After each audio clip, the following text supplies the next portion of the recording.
Why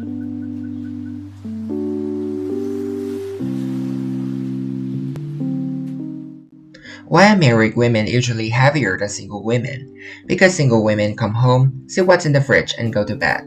Married women come home, see what's in the bed, and go to the fridge. And that's how I came to today's book, Why Men Want Sex and Women Need Love by Ellen and Barbara Pease. So this is the content of this video. First, I will talk about the reason why I chose to read this book, and then the author, followed by a brief summary, some interesting facts, and finally, my personal reflection.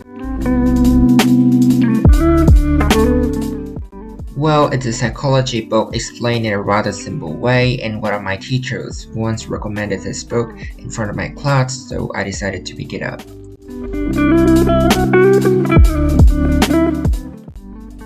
Ellen Pease, born 1952 in Australia, is an Australian body language expert and author or co-author of 15 books.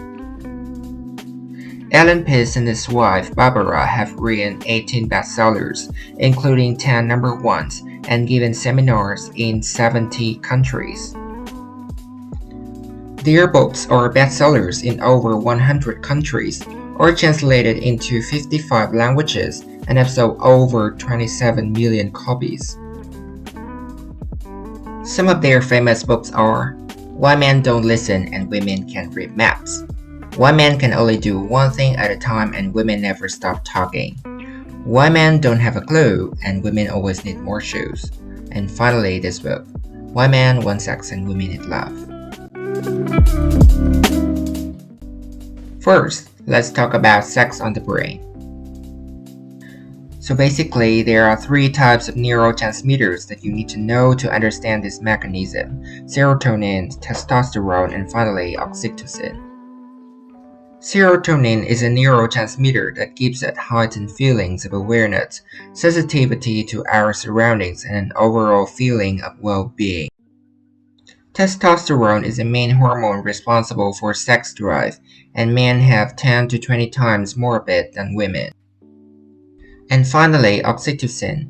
Oxytocin is known as a cuddle hormone. It gives us the warm, fuzzy feeling we have for the person of our desire. Now, you need to remember, love, lust, romance, and sexual desire are all chemical responses triggered in the brain. When people are pair bonding, or falling in love as we call it, oxytocin levels are high. This is the hormone that gives us the warm, fuzzy feeling we have for the person that we love.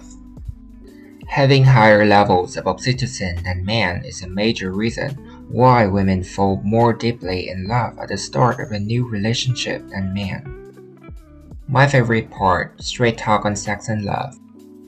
When was the last time you went to dinner at an expensive restaurant in a luxury limousine wearing Chanel perfume, Versace clothing, a Rolex watch, sporting the perfect hair and the body of a god?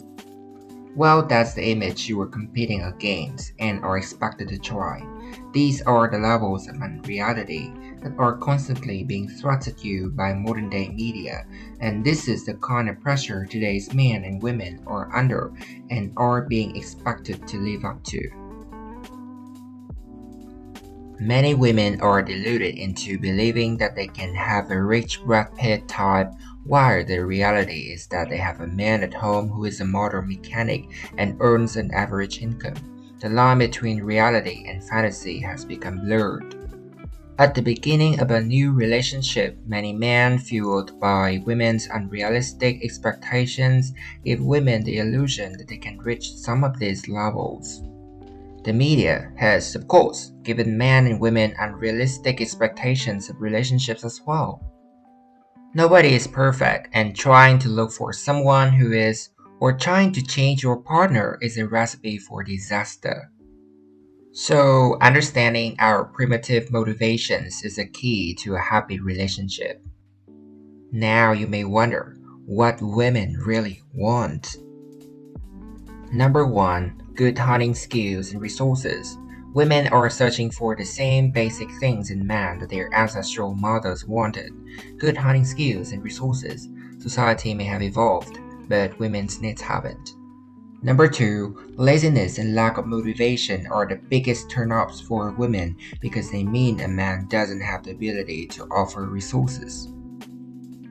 Number 3, women want someone who can provide, who is good with children and able to make them feel secure. So, how about men? Let's talk about what men really want. Number 1, looks are important. Men respond to visual cues. Like it or not, looks are important to men. Number 2, youth, fertility, and health in a woman. Just like their ancestors, today's men look for signs that she can carry his genes forward. And number 3, the biggest turnoff for a man is a woman who is insecure about her body. Feminists argue that women who submit to the beauty industry are unsuspecting fools who are merely pandering to the things men want or are being brainwashed by the media. The reality is, however, that the cosmetics industry and cosmetic surgery evolved purely as a result of women's competitive urge to attract men. Women instinctively know that doing these things will increase the odds of getting what they want. The worrying problem in all is that the media promotes a level of beauty that is unattainable to most women. Now, another interesting part, mysteries about men women don't understand.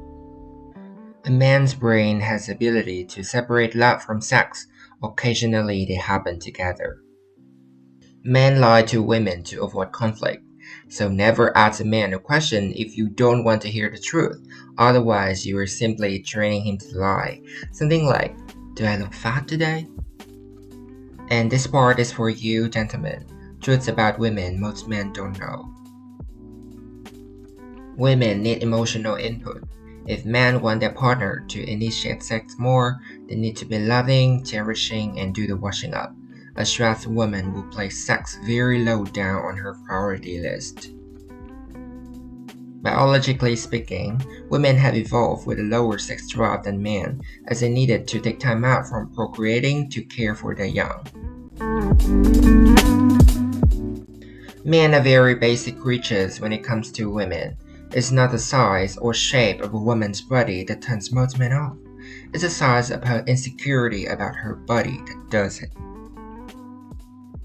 A male brain is like a honeycomb of rooms and each room has its own special function.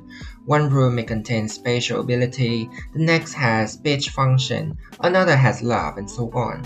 But most men have a special room that many women don't have and don't understand. It's called the nothing room. Its name describes exactly what happens in this room. Nothing. Not only it is empty, it's a favorite room for most men. This is a place where a man's mind goes when he's fishing, watching TV, or just sitting in a chair with a blank look on his face. The nothing room has a purpose: to regenerate mental energy. A man needs 4 to 5 short meditations each day when he visits the nothing room to re-energize. Women do not have the same brain need, so when a man is in it, they will ask, "What are you thinking?" When he answers, "Nothing," the woman sees this as a lie and accuses him of concealing things from her. In simple biological terms, the 21st century man will become Mr. Right when his testosterone begins to decline. That's around age 27. I hope some of you have noted this in your mind. After reading this book, I think there is no such thing as a compatible couple. Most couples disagree about the same things: money, sex, kids, and time.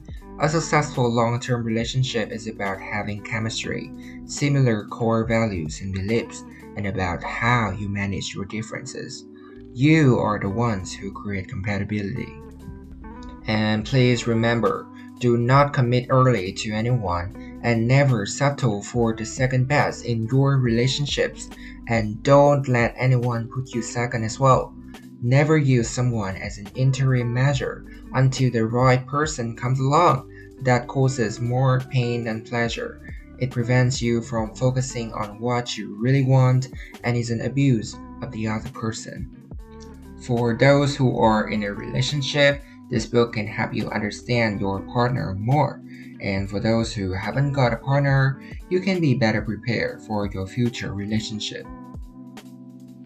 That's the end of my video today. I hope you guys like it. Thanks for your watching.